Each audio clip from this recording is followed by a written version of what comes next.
నమస్తే friends, welcome back to Ratna life style. ఎంతో సింపుల్గా టేస్టీగా చేసుకునే కారపూస ఎలా చేసుకోవాలో, ఎలా ప్రిపేర్ చేయాలో చూద్దాం ఫ్రెండ్స్. ఇలా చేసుకుంటే ఎంతో గుల్లగా టేస్టీగా చాలా బాగుంటాయి. ఎంతో గుల్లగా వచ్చి చూస్తారు అలాగా. దానికి కావాల్సిన పదార్థాలు ఏంటో చూద్దాం. ముందుగా శనగపిండి, బయట దొరికే పిండి కానీ, మనం శనగపప్పు ఆడించుకున్న పిండి కానీ, పప్పు ఆడించుకుని వేసుకుంటే చాలా బాగుంటుంది పిండి. నేను పచ్చి శనగపప్పు ఆడించుకుని వేసుకున్నాను అనమాట.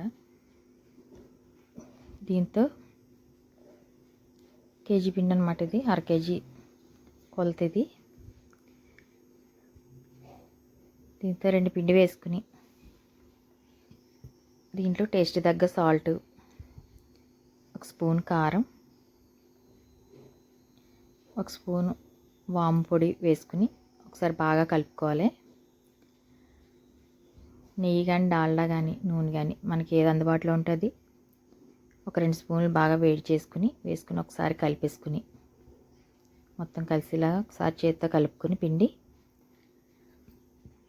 అప్పుడు మనం గోరువెచ్చని నీళ్ళతో పిండిని ముద్ద చేసి పెట్టుకోవాలి. నేనైతే నూనె వేసాను అనమాట. 1 స్పూన్ నూనె, 1 స్పూన్ నెయ్యి వేసి వేడి చేసుకుని ఒకసారి కలిపేసుకుని, గోరువెచ్చని నీళ్ళతో పిండిని ముద్ద చేసి పెట్టుకోవాలి.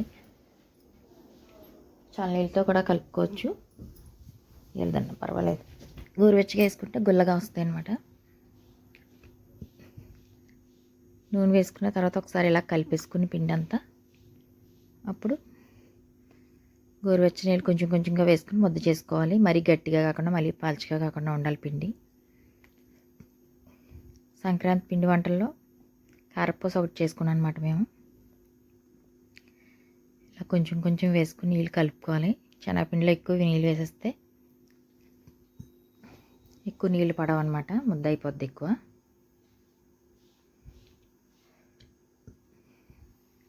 మనం ఎలా చేసుకుంటే అన్నీ చాలా టేస్టీగా బాగుంటుంది ఫ్రెండ్స్. మనకి నెల రోజులు దాకా నిల్వ ఉంటుంది కూడా. ఇది మన ఇంట్లో చేసుకున్నది. పిండి అంతా ఇలా ముద్ద చేసుకుని పక్కన పెట్టుకుని, మనం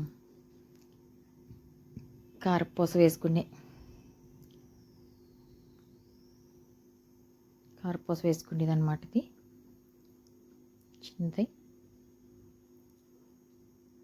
ఇలా వేసుకున్న 2 నిమిషాలు ఉంచుకొని తిరగ వేసుకోవాలి. ఎక్కువసేపు ఉంచితే ఎర్రగా వేగిపోద్ది అనమాట. మంటని మట్టుకు మీడియం ఫ్లేమ్లో పెట్టుకోవాలి. ఆయిల్ కాగేదాకా హై ఫ్లేమ్లో పెట్టుకుని, ఆయిల్ కాగిన తర్వాత మీడియం ఫ్లేమ్లో పెట్టుకుని వేసుకోవాలన్నమాట కారపూస. మనం సరిపడా ఆయిల్ పెట్టుకుని ఇలాగా వేసుకోవాలి ఒక్కొక్కటిగా.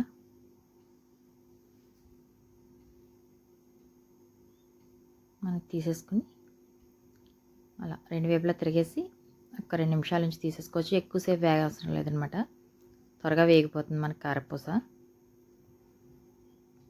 మనం ఇలా చేసుకుంటే ఎంతో టేస్టీగా చాలా బాగుంటుంది ఫ్రెండ్స్. ఎంతో గుల్లగా కూడా ఉన్నాయి. నెల రోజుల దాకా మనం స్టోరేజ్ చేసుకోవచ్చు. మనం అన్నీ ఇలా వేసేసుకుని కొంచెం చల్లారిన తర్వాత మనం డబ్బాలో కానీ, క్యాన్లో కానీ పెట్టుకొని స్టోరేజ్ చేసుకోవచ్చు అనమాట. మన ఆయిల్ మరీ ఎక్కువగా కాకుండా ఇలా తక్కువగా వేసుకుంటే మొత్తం అంతా కాక నూనె అయిపోకుండా ఉంటుంది. నేనైతే కొంచెం తక్కువగానే వేస్ట్ చేస్తాను అనమాట, డీప్ ఫ్రైకి సరిపడా ఇవన్నీ. ఇలా పూసంతా ఇలా వేసుకుని మనం ఒకే లెవెల్లో వేసుకుని తీసుకుంటే ఒకే షేప్లో వస్తుంది కారపూస అంతానే. చూడడానికి కూడా బాగుంటుంది మనకి. పండగకి మీరేం చేసుకుంటున్నారో మాకు కామెంట్ చేయండి ఫ్రెండ్స్. ఇలా మీరు కూడా ట్రై చేసి మీకు ఎలా కుదిరిందో మాకు కామెంట్ చేయండి. ఎంతో టేస్టీగా, సింపుల్గా రెడీ చేసుకుంటే కారపూస రెడీ ఫ్రెండ్స్. మీరు కూడా ట్రై చేసి మీకు ఎలా ఉందో మాకు కామెంట్ చేయండి friends. Thank you for watching. Please subscribe my channel. మన ఛానల్ ఇంకా ఏమన్నా సబ్స్క్రైబ్ చేసుకోకపోతే చేసుకుని లైక్ చేసి మీ friends and family members share చేయండి ఫ్రెండ్స్.